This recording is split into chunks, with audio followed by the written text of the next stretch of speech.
நீங்கள்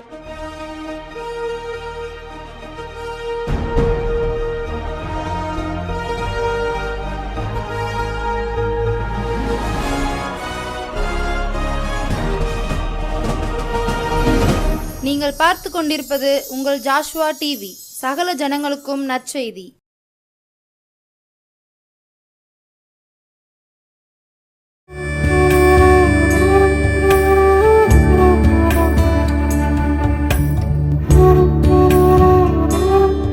மரித்தேன், ஆனாலும் இதோ சதா காலங்களிலும் உயிரோடு இருக்கிறேன் என்று சொல்லி மரணத்துக்கும் பாதாளத்துக்கும் சவால் விட்டெழுந்த நிஜமான் இயேசு மகாராஜாவின் நாமத்தினாலே உங்கள் யாவரையும் அன்போடு இந்த பிரார்த்தனை வேளைக்கு அழைக்கிறேன். எனக்கு அன்பான கர்த்தருடைய பிள்ளைகளே, இந்த நாளிலும் நீங்கள் சுகமாய் சந்தோஷமாய் இருப்பீர்கள் என்று கர்த்தருக்குள் நம்புகிறேன். நீங்கள் தந்த அத்தனை ஜெப குறிப்புக்கு நானும் என் நிஜமான் எனக்கு தந்திருக்கிற கர்த்தருடைய ஊழியர்களுமாய் ஜெபிக்கிறோம். சேனைகளின் கர்த்தர் நீங்கள் தந்த அத்தனை ஜெப குறிப்புக்கும் சீக்கிரத்தில் ஆமென் என்றே பதில் தருவார், ஆமென் என்றே பதில் தருவார். விசுவாசத்தை விட்டு விடாதீர்கள். வேதம் சொல்கிறது, அது தாமதித்தாலும் அதற்கு காத்திரு, அது வராமல் போகாது. தாமதிக்கலாம், ஒருவேளை நம்முடைய அக்கிரம நிமித்தம் மீறல் நிமித்தம் அது தாமதிக்கலாமே ஒழிய அது கட்டாயம் நடக்காமல் போகாது. ஆமென். என் ஆண்டவர் அப்படிப்பட்ட பெரியவர், பெரிய காரியங்களை செய்கிறவர். இந்த நாளிலே கண்களை மூடி ஒரு நிமிடம் இந்த நாளின் வார்த்தைக்காய் நாம் ஜெபிப்போம். தேவனே, உமக்கு சித்தமானது எனக்கு தாங்கப்பா. நாங்கள் விரும்புகிறதல்ல, நிஜமானே நீர் விரும்புகிற உம்முடைய வார்த்தையை உம்முடைய பிள்ளைகளுக்கு அனுப்பும். நான் அல்ல, நிஜமானே நீரே உம்முடைய பிள்ளைகளோடு பேசும். தேவைகள் சந்திக்கப்படட்டும், தேவையான பதில்கள் வரட்டும். எனக்கும் கேள்விகளுக்கு, இந்த கேள்விகளுக்கு என்ன பதில் என்று சொல்லி கேள்விகளோடு ஏக்கத்தோடு இருக்கிற பிள்ளைகளுக்கு தேவரீர் நீரே பதில் தருவீராக. என் ஆண்டவரும் உலகத்தின் இரட்சகருமாகிய இயேசு கிறிஸ்துவின் மூலம் ஜெபிக்கிறேன். ஜெபம் கேளும் நல்ல பிதாவே. ஆமென், ஆமென், ஆமென். எனக்கு அன்பார்களே, இந்த நாளில் நான் உங்களோடு பேசும்படி என் நிஜமான எனக்கு ஒரே ஒரு வார்த்தையை தந்திருக்கிறார். என்னோடு திருப்பீர்களா? உங்களிடத்தில் வேத புஸ்தகம் இருக்கிறதா? ஐயா, அம்மா, இந்த உலகத்தில் வாழ கல்வி எவ்வளவு முக்கியமோ, நல்லதுதான், முக்கியமானது தான், நல்லது தான். அந்த படிப்புக்கு நீங்கள் எத்தனையோ புத்தகங்களை உங்கள் பிள்ளைகளுக்கு வாங்கி கொடுக்கிறீர்கள், நல்லது. ஆனால் பரலோகம் போகிறதுக்கு பரிசுத்த வேதாகமம் தேவையம்மா. பரிசுத்தமாய் வாழ தம்மை தேவனுக்கு என்று ஒப்புக் கொடுக்க நமக்கு பரிசுத்த வேதாகமம் தேவை. அதனால் அந்த வேதாகமத்தை தாயவாய் வாங்கிக் கொள்ளுங்கள். ஒருவேளை நான் சொல்லுவேன், வீட்டுக்கு ஒன்று இருக்கக்கூடாதம்மா, ஒரு நபருக்கு ஒன்று இருக்க வேண்டும். ஆமென். சத்தமாக சொல்லுங்களேன், ஒரு நபருக்கு ஒரு வேதாகம் இருக்கட்டும். அதுக்கு நீங்கள் ஓய்வு கொடுக்க வேண்டாம். தினந்தோறும் வாசியுங்கள். தேவன் உங்களோடு பேசுவார், பெரிய காரியங்களை உங்கள் வாழ்வில் செய்வார். இந்த நாளிலே லூக்கா எழுதின சுவிசேஷம் 24ஆம் அதிகாரம், என்னோடு திருப்பீர்களா? 24ஆம் அதிகாரம் 5ஆம் வசனம் விதமாய் சொல்கிறது, அந்த ஸ்திரீகள் பயப்பட்டு தலையை கவிழ்ந்து தரையை நோக்கி நிற்கையில் அந்த 2 பேரும் அவர்களை நோக்கி, உயிரோடு இருக்கிறவரை நீங்கள் மரித்தோரிடத்தில் தேடுகிறது என்ன? என் ஆண்டவராகிய இயேசு கிறிஸ்து, நான் முதலே சொன்னேன், மரணத்தை ஜெயித்தவர், மகா மேன்மையுள்ள தெய்வம், மனித அவதாரம் எடுத்து நமக்காய் நம்முடைய அக்கிரமங்களை, பாவங்களை சிலுவையிலே சுமந்து தீர்த்து மனித சரீரத்தை களைகிற அந்த 3ஆம் நாளிலே போய், அன்றைக்கு அவர்களுக்கு அன்பாயிருந்த சீசர்கள் என்னும் ஸ்திரீகள் போய் அவருக்கு சுகந்த வர்க்கம் விடும்படி பார்க்க போகிறார்கள். அந்த தேசத்திலே எப்பொழுது நமக்கு இருக்கிற கல்லறை போல பூமியில் கல்லறை கிடையாது. கீழே தோண்டி மூடிவிட மாட்டார்கள். ஒரு குகையிலேயோ இல்லை ஒரு குகை போன்ற அமைப்பிலே உள்ள வைத்து குகையிலே தான் அநேகம் அடக்கம் செய்திருக்கலாம் என்று வேதம் நமக்கு கற்றுக் கொடுக்கிறது. அந்த குகைகளிலே அடக்கம் செய்து பெரிய கல்லை மூடி விடுவார்கள். ஒவ்வொரு குகைக்கும் ஒவ்வொரு குடும்பத்தார் இருப்பார்கள். வேதத்திலே தெளிவாய் நமக்கு சொல்லியிருக்கிறது, என் ஆண்டவராகிய இயேசு கிறிஸ்துவை அடக்கம் பண்ணும் முன்பு ஒருவருடைய கல்லறையும் அங்கே இல்லை, ஒருவரையும் அங்கே அடக்கம் பண்ணப்படவில்லை. ஏனென்றால் அன்றைக்கு எலிசாவை புதைத்த அந்த இடத்தில், அந்த கல்லறையில் ஒரு வியாதிப்பட்ட ஒரு போர் வீரனை கொண்டு போய் போடுகையில் எலிசாவின் எலும்புகளில் தேவனுடைய வல்லமை, தேவனுடைய கிருபை இருந்ததினாலே அவன் உயிர் பெற்று வந்துவிட்டான். அதனால் தான் என் ஆண்டவருடைய வேதம் தெளிவாய் நமக்கு சொல்லியிருக்கிறது, ஒருவனையும் அடக்கம் பண்ணாத ஒரு கல்லறை இருந்தது. அந்த கல்லறையிலே முதலாவதாக என் எஜமான் இயேசு மகாராஜனை அடக்கம் செய்தார்கள். 3ஆம் நாள் மரியாள் அவருடைய தாயார் போய் சில ஸ்திரீகளோடு போனாள் என்று வேதம் சொல்லுகிறது. போய் அவருக்கு சுகந்த வர்க்கம் விடும்படி போய் பார்க்க போகிறார்கள். போகும்போதே சொல்கிறாங்க, கல்லறையில் ஒரு பெரிய கல் இருக்குதே, நம்மளால் புரட்ட முடியாதே, யார் நமக்காக புரட்டுவான் என்று சொல்லிக் கொண்டிருக்கையில் அங்கே பார்க்கிறார்கள், கல்லறையின் கல் திறந்திருக்கிறது. நான் உங்களுக்கு சொல்வேன், நிஜமான் இயேசு மகாராஜன் வெளியே வர அந்த கல் திறக்கவில்லை, நாம் உள்ளே போக திறக்கப்பட்டது. ஆமென் சொல்லுங்களேன். நான் உங்களுக்கு புரியும்படியாய் சொல்கிறேன். நிஜமான் இயேசு மகாராஜன் கல்லறையை விட்டு வெளியே வருவதற்கு கல்லறை திறக்கவில்லை, நாம் உள்ளே போய் சென்று அவரை பார்ப்பதற்காகத்தான் கல்லறை திறந்தது. அந்த கல்லறையின் கல் திறந்திருக்கிறது. அங்கே தேடுகிறார்கள். அடக்கம் பண்ணப்பட்ட நிஜமான் இயேசு மகாராஜனை காணவில்லை. ஐயோ, காணவில்லையே, யாராவது எடுத்துட்டு போயிருப்பாங்களோ என்னென்னு சொல்லி யோசித்துக்கிட்டு இருக்கும்போது தேவதூதன் சொல்லுகிறார், உயிரோடு இருக்கிறவரை செத்தவனிடத்தில் தேடுகிறது என்ன? உயிரோடு இருக்கிறவர்கள் வீடுகளில் இருப்பார்கள், செத்தவன் கல்லறையில் இருப்பான். நீ செத்தவனை போல கல்லறையில் ஏன் தேடுகிறாய் என் தேவனே என்று சொன்னார்.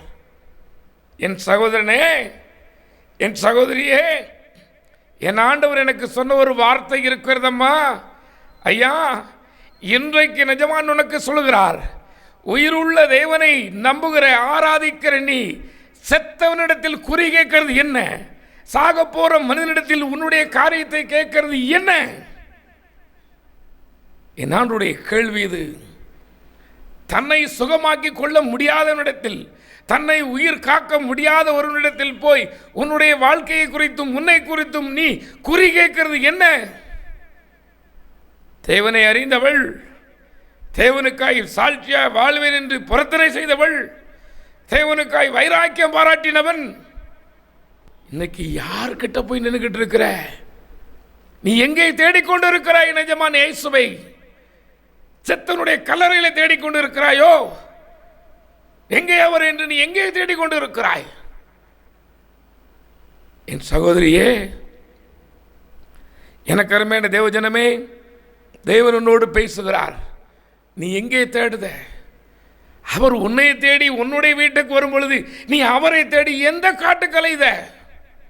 எந்த மலைக்கு அலைஞ்சுக்கிட்டு இருக்கிற? எந்த குளத்துக்கு, எந்த ஆற்றுக்கு, எந்த கடலுக்கு நீ அலைஞ்சு கொண்டு இருக்கிறாய்? என் ஆண்டவர் பேசுவாராக, என் ஆண்டவர் பேசுவாராக. வேதம் சொல்கிறது, அவர் நம்முடைய பாவங்கள் நிமித்தம் நொறுக்கப்பட்டார், நம்முடைய அக்கிரமங்கள் நிமித்தம் அவர் நொறுக்கப்பட்டார். நமக்கு நியாயமாய் வரக்கூடிய தண்டனையை, ஆக்கினையை அவர் சுமந்தார். சுமந்த தெய்வம் உன்னை தேடும் பொழுது நீ இன்றைக்கு நாள் பார்க்கிறவனையும், நாள் கணிக்கிறவன், நட்சத்திரம் சொல்லுகிறவன், குறி சொல்லுகிறவன், பிரேத தண்டையிலிருந்து குறி சொல்லுவனை தேடிக்கொண்டு இருக்கிறாயோ? நானுடைய வார்த்தை எனக்கு சொன்னதினால் உங்களுக்கு சொல்கிறேன். ஐயா, அம்மா, உங்களை குற்றப்படுத்துவது, உங்களை காயப்படுத்துவதனுடைய வேலையும் அல்ல, எனக்கு தேவையும் அல்ல. நிகழ்ச்சி என் ஆண்டவர் எனக்கு கிருபையாய் தந்தது. இந்த பலிவிடம் நிஜமான எனக்கு கிருபையாய் பிச்சையாய் தந்தது. என் ஆண்டவர்களோடு பேசுவாராக. யாரை தேடிக்கொண்டிருக்கிறாய்? நீ ஜீவனுள்ள ஜீவாதிபதியின் பிள்ளை என்பதை மறந்து நீ எதை நம்பிக்கொண்டு இருக்கிறாய்? உலகத்தானை போல கயிறையும் தாயத்தையும் நம்பிக்கொண்டு இருக்கிறாயோ? உன்னை தப்பு வைக்குமோ? சாகிற கிடாயும் சாபலும் உன்னை தப்பு வைக்குமோ? இல்லையம்மா, இல்லை ஐயா. என் ஆண்டவராய் இயேசு கிறிஸ்து இதமாய் சொல்லுகிறார், நீ முதல்ல நீ மரித்தோரை விட்டு எழுந்திரு, அப்பொழுது கர்த்தர் உன்னை உயிர்ப்பிப்பார். செத்தவனுடைய கிரியைகளுக்கு ஒத்த செத்தவனுடைய வார்த்தைகளை நம்பி நீ செத்து போன இடத்துல இராம நீ மரித்தோரை விட்டு எழுந்திரு. ஐயா, தேவனுடைய ஜனம் என்று சொல்லிக் கொண்டவர்கள் எகிப்தில் இருந்தார்கள். 430 வருஷம் அடிமைப்பட்டு இருந்தவர்களை தேவாதி தேவன் அவருடைய உபத்திரவத்தை பார்த்து கொண்டு வந்தார். உபத்திரப்படுகிறதை, வேதனையை, வருத்தத்தை பார்த்து தான் தேவாதி தேவன் தம்முடைய பிள்ளையை அனுப்பி மீட்டு கொண்டு வந்து கொண்டிருக்கிறார். வேதம் சொல்லுகிறது 40 வருஷம் அவருடைய வல்லமையை பார்த்தவர்கள். விடிய காலம் நல்ல தேவனுடைய தேவதூதர்கள் சாப்பிடுகிற மன்னா வருகிறது. விரும்பினார்கள், காடை வருகிறது. விரும்புகிறார்கள், கடல்களில் மச்சங்கள் வருகிறது. எல்லாவற்றையும் சாப்பிட்டவர்கள் வேதம் சொல்லுகிறது இருதயத்தில் எகிப்தை சுமந்துட்டு வந்துக்கிட்டு இருந்தான். தேவனோட நடக்கிறான், தேவன் தான் அவனை பாதுகாக்கிறார், தேவன் தான் வழி நடத்துகிறார், தேவன் தான் உணவளிக்கிறார். வேதம் சொல்லுகிற அவனுடைய வஸ்திரம் பழசா போகல, அவன் செருப்பு பிஞ்சு போகல, எல்லாத்தையும் அனுபவிக்கிறான். இது எப்படி யோப்பா பிரமிப்பா இருக்கு. இருந்தாலும் நாங்கள் எகிப்தில் இருந்திருந்தா இன்றைக்கு அநேகர் கர்த்தருக்கென்று வைராக்கியம் பாராட்டுவராக இருந்தாலும் அந்த நல்ல நாள் பார்க்க எங்கே இருக்கிறான்? அப்போதான் கல்யாணம் வைக்கணும். அந்த நல்ல நாள் நல்லா குறி சொல்லுறவன் யார்? நமக்கு ஏற்ற குறி சொல்கிறவன் யார்? இப்போ நூதன குறிகள் வந்து விட்டது. ஆமாம், பைபிளை வச்சு குறி சொல்லுதோம். என்னோடு பேசுவாராக. நீ செத்தவங்கிட்ட தேடிக்கிட்டு இருக்கிற, அவர் உயிரோடு உள்ளவர், அவர் உன்னை தேடுகிறார். நீ தேடுகிற இடம் தப்பு. நீ மனுஷன்ட்ட போய் தேடிக்கிட்டு இருக்கியோ? தேவாதி தேவனை நீ ஒரு மனிதனை நம்பி ஒரு மனிதனிடத்தில் இல்லையே, நீ நம்புகிற தலைவனிடத்தில் தேடிக்கொண்டு இருக்கிறாயோ? இல்லை, தேவன் உன்னை தேடுகிறார். என் ஆண்டு உங்களோடு பேசுவாராக, என் ஆண்டு உங்களோடு பேசுவாராக. வேதத்தில் ஒரு சம்பவம் இருக்கிறது. மார்த்தாள் மரியாள் என்ற ஒரு சகோதரிகள் இருக்கிறார்கள். அவளுக்கு லாசரு என்ற ஒரு அருமையான ஒரு சகோதரன் இருந்தான்.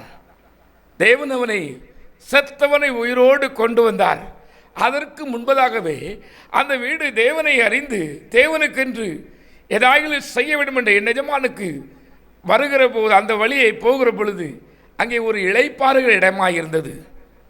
அப்பொழுது மரியாள், ஐயோ ஏசப்பா வந்துட்டாரு, நம்ம சிக்கனை பொரிக்கவா, மட்டனை குழம்பு வைக்கவா, என்ன செய்யன்னு சொல்லி ஓடி ஓடி ஒன்று ஒன்றா பார்த்துக்கிட்டு இருக்கும்போது அப்படி திரும்பி பார்க்குறா. அங்கே மார்த்தாள் அவருடைய பாதத்திலே உட்கார்ந்து என்ன செய்வார்? ஏசப்பா என்ன சொல்லுதாரு? அவர் என்ன செய்கிறார்? ஏன்னா நிஜமாக என்னை மன்னித்துக் கொள்ளட்டும், மன்னித்துக் கொள்வாராக. ஒரு ஏசப்பா ஒரு வீட்டுக்கு வந்திருந்தா அந்த வீடு எப்படி இருக்கு யோசித்து பாருங்க. நோயாளியெல்லாம் தீட்டு வந்திருப்பான்ல, வியாதிக்காரனை கொண்டு வந்திருப்பான், பிசாசு பிடிச்சவனை தீட்டு வந்திருப்பான், திமிர்வாதக்காரனை தீட்டு வந்திருப்பான். ஏற்கனவே நான் வேதத்திலே பார்க்கிறேன், ஒரு வீட்டுக்கு நிஜமான் போகையும் திமிர்வாதக்காரனை மேலே அப்படி கூரையை பிரிச்சுக்கிட்டு உள்ள இறங்கிட்டாங்க.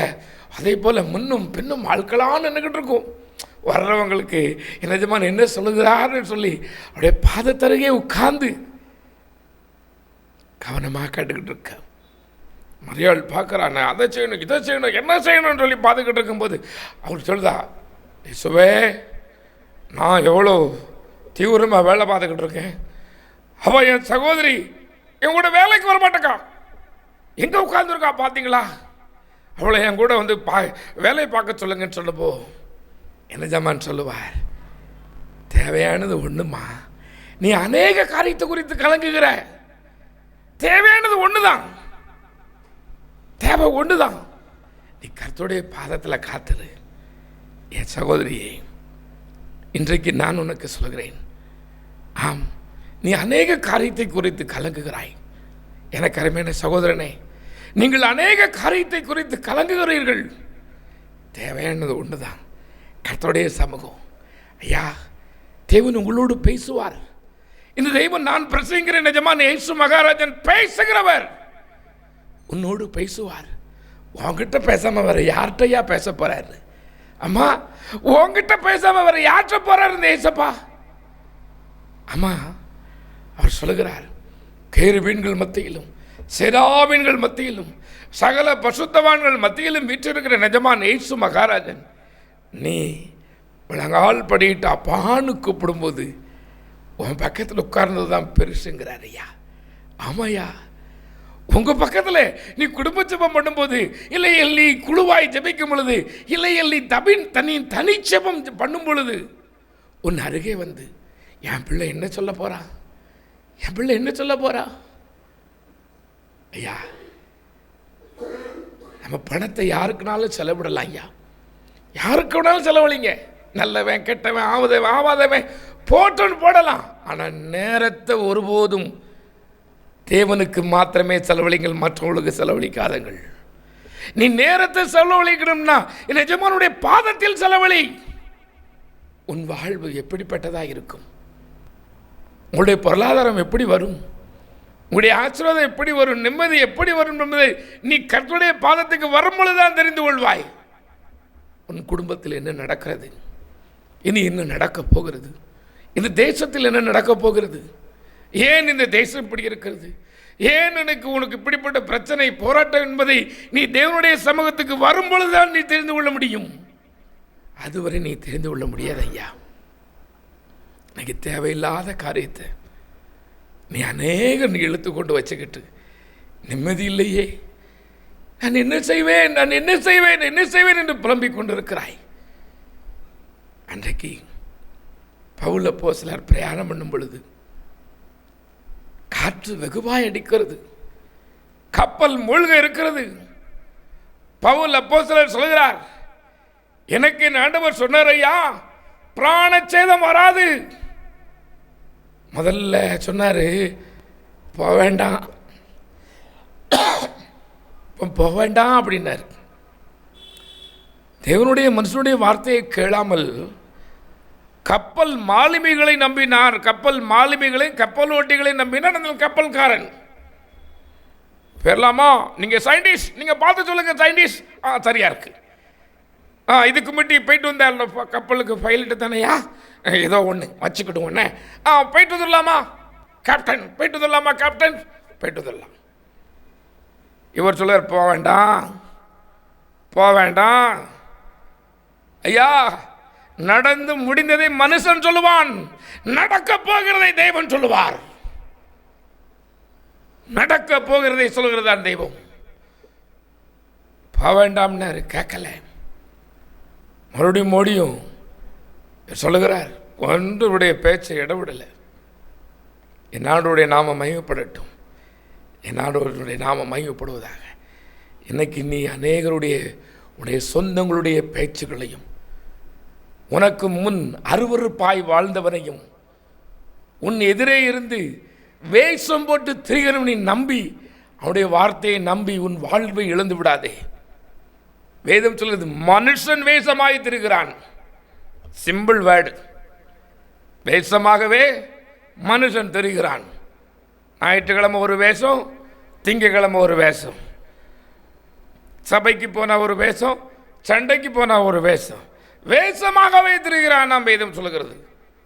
கர்த்தருடைய பாதத்துக்கு வா சகோதரனே. நீ செத்தவனிடத்தில் தேடாத, சாக போகிறவனிடத்தில் தேடாத. இந்த தெய்வத்தை நான் சொல்லுவேன் என்றால், ஐயா, நமக்காய், நம்முடைய அக்கிரமங்களுக்காய், நம்முடைய பாவங்களுக்காய் மரித்து உயிரோடு எழுந்தார். இன்றைக்கு நீ யாரை தேடுகிறாய்? அன்றைக்கு தீர்க்கதரிசியாய் இருந்த உன்னுடைய மனைவி கடன் பிரச்சனையில் போராடி கொண்டு இருக்கிறாள். கடன் கொடுத்தவன் அன்றைக்கு அன்றைய அந்த நாட்களில் ஆடு மாடுகளை அடிமைப்படுத்தி பிடிச்சிட்டு போகிறது போல பிள்ளைகளை பிடிச்சிட்டு போவனைக்கா.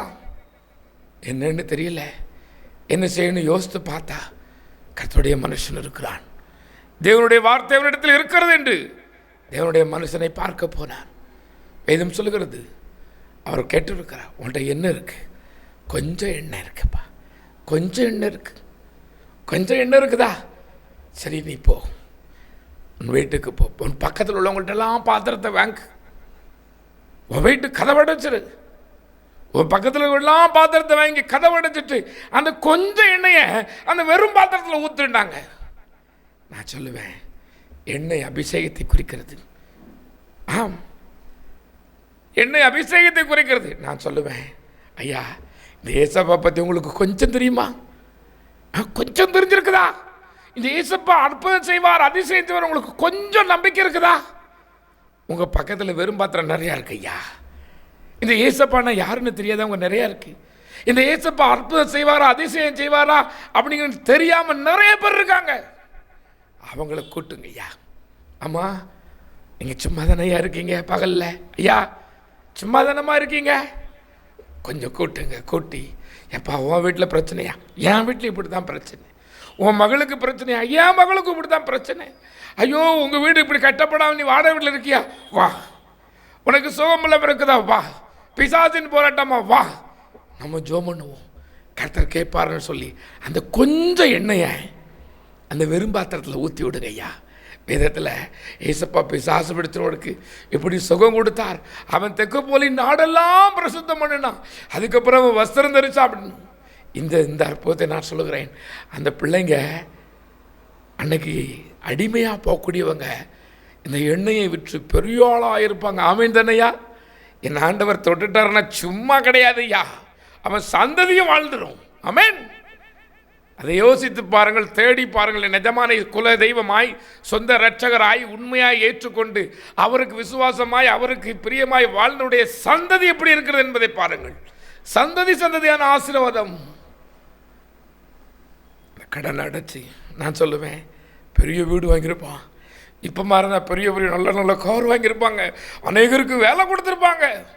இன்னைக்கு அதைத்தாம்மா செய்ய போகிறாரு. உங்களுக்கும் உன் வேலை இல்லாத பிள்ளைய கொண்டு தான் உன் ஊரில் அநேகருக்கு வேலையை கொடுக்க முடியும். நிஜமான், நீ உதவாக்கிறங்கிற இந்த உதவாக்கிற தான் அநேகருக்கு உதவி செய்கிற கரமாக மாறப்போகுது. ஆமாய்யா, நீங்கள் ரொம்ப நாளாக யோசிக்கிறீங்க, ஐயோ எனக்கு போய் இப்படி ஒரு பிள்ளையா, நான் எவ்வளோ ஒரு நல்ல ஒரு மனிதன், எனக்கு பிள்ளை இப்படி என்னை அவமானப்படுத்துகிறதா இருக்கிறதே என்று. இல்லையா? இல்லைம்மா, உங்கள் பேரை பெருமைப்படுத்துவான். நீங்கள் இன்னைக்கு கர்த்தரிடத்தில் ஒப்பு கொடுங்க. தேவையானது ஒன்று தான். நீ எங்கேயும் போய் நம்பாத, எங்கேயும் போய் தேடாத. உன்னை தேடி வந்த ஒரு தெய்வம் இருக்கிறது. நீங்கள் கர்த்தரிடத்தில் உங்கள் குறைகள் எல்லாம் சொல்லுவீர்களா? ஒரு பிள்ளை தகப்பனிடம் சொல்வது போல, ஒரு பிள்ளை தகப்பனிடத்தில், ஒருவேளை பெண் பிள்ளையோ ஆண் பிள்ளையோ எந்த பிள்ளையா இருந்தாலும் தகப்பன்ட்ட பேச வைக்கப்படுமா? எந்த வயசுலையும் வைக்கப்படாது. அப்படித்தானே? எந்த வயசுலையும் வைக்கப்படாது. ஏனென்றால் என்னுடைய தகப்பன், அவருக்கு என்ன எல்லாம் தெரியும். அதே போல் இன்னைக்கு இந்த ஜமானை அப்பா என்று அழைத்து உங்கள் குறைகளை சொல்லுங்கள், தேவைகளை சொல்லுங்கள், வேதனையை சொல்லுங்கள், வருத்தத்தை சொல்லுங்கள். என்ன ஜமான் சொல்லுவார், நான் இருக்கிறேன், பயப்படாதே, நான் இருக்கிறேன் மகனே மகளே என்று சொல்லுவார். அந்த தெய்வத்தை அழைப்போமா? கண்களை மூடுங்களேன். மகா இறக்கும் கிருபையுள்ள எங்கள் பரலோக பிதாவே, ஏசு அப்பா, நான் உம்முடைய அடிமை என்றும் நீர் என ஜமான் என்று உம்முடைய பிள்ளைக்கு சொன்னேன். நீர் என் இதயத்தில் தந்த வார்த்தை உம்முடைய பிள்ளைகளுக்கு இந்த டிவி மூலமாய் சொன்னேனப்பா. தேவனே, உம்முடைய பிள்ளைகளோடு பேசுவீராக, உம்முடைய பிள்ளைகளோடு பேசுவீராக. மன போராட்டத்தோடு இருக்கிற பிள்ளைக்காக நான் ஜெபிக்கிறேனப்பா. என்ன செய்வோம், எப்படி வாழ்வோம், எப்படி இந்த கடன்களை அடைப்போம், எப்படி இந்த பிரச்சனையிலிருந்து மீளுவோம் என்று மனம் பதறிக்கொண்டு இருக்கிறவர்களை பார்த்து சொல்லுங்க. தேவையானது ஒன்றுமா, நீ அநேகத்தை குறித்து கலங்க வேண்டாம். தேவையானது ஒன்று தான். நீ எங்கேயும் போய் தேடாத, உன்னுடைய வருத்தத்தை வேதனை எங்கேயும் போய் சொல்லாத. இன்னைக்கு உன் அறை கதவை இன்றைக்கு போட்டு அப்பா என்று கூப்பிடு. உன் இருதயத்தின் சத்தம் அவருக்கு கேட்கும். நீ சத்தம் போட்டு சொன்னாதான் இல்லையா அம்மா, உங்கள் இருதயத்தின் வேதனை வருத்தத்தை அறிந்த தெய்வம் உன் இருதயத்தின் சத்தத்தை கேட்பார். பிள்ளைகளை குறித்து கலங்குகிற பெற்றோருக்காக நான் ஜெபிக்கிறேனப்பா. தேவனே நீர் மனதிறங்கும், தேவனே நீர் மனதிறங்கும். என்ன செய்வோம், என் பிள்ளை படித்து முடிந்து பல வருடங்கள் ஆகிறது, வேலை இல்லையே என்று புலம்புகிற பிள்ளைக்காக நான் ஜெபிக்கிறேனப்பா. தேவனே, இன்றைக்கு ஒரு அற்புத அதிசயங்கள் நடக்கட்டும் அப்பா. அது இன்றைக்கே நடக்கட்டும். வேலை வாய்ப்பு கிடைக்கட்டும். அநேகருக்கு வேலை வாய்ப்பு கொடுக்குற பிள்ளைகளாக மாற்றுங்கப்பா. நான் சொன்னாங்க, ஏசுன் ரட்சகர் தம்முடைய பிள்ளைகளை தம்மை தேடுகிற யாவருக்கும் போதுமானவராக இருக்கிற வேதம் சொல்கிறது என்று போல நம்முடைய பிள்ளைகளுக்கு போதுமான நன்மைகள் ஆசீர்வாதங்கள் வரட்டும் அப்பா. இரவெல்லாம் தூக்கம் இல்லாமல் இருக்கிறவர்களுக்காக நான் ஜெபிக்கிறேன். நடக்காத காரியத்தை குறித்து கலங்கி கொண்டு இருக்கலாம் நான் ஜெபிக்கிறேன். நடக்காதது இதுவரை நடக்காது, இனிமேலும் நடக்காது உனக்கு விரோதமாய் காரியங்கள். இனி நன்மையானதை தருவார். கலக்கத்தை விட்டுவிடு, சகோதரனே, சகோதரியே, உன் கலக்கத்தை விட்டுவிடு. தேவன் உன்னோடு இருக்கிறார். அவருக்கு நீதான் வேண்டும், அவருக்கு நீதான் வேண்டும். அவரிடத்தில் அப்பா என்று கூப்பிடு. நான் சொன்னது போல நேரத்தை அவர்கிட்ட செலவிடுமா ஐயா, உங்கள் நேரத்தை கொஞ்சம் அவர்கிட்ட செலவிடுங்க ஐயா. தேவன் உங்களை உயர்த்துவார். நான் சொன்ன இயேசு கிறிஸ்துவின் நாமத்தினாலே நான் நம்முடைய அதிகாரத்தோடு கர்த்தாவுடைய பிள்ளைகளை ஆசீர்வதிக்கிறேன் பிதாவே. ஆமேன், ஆமேன், ஆமேன்.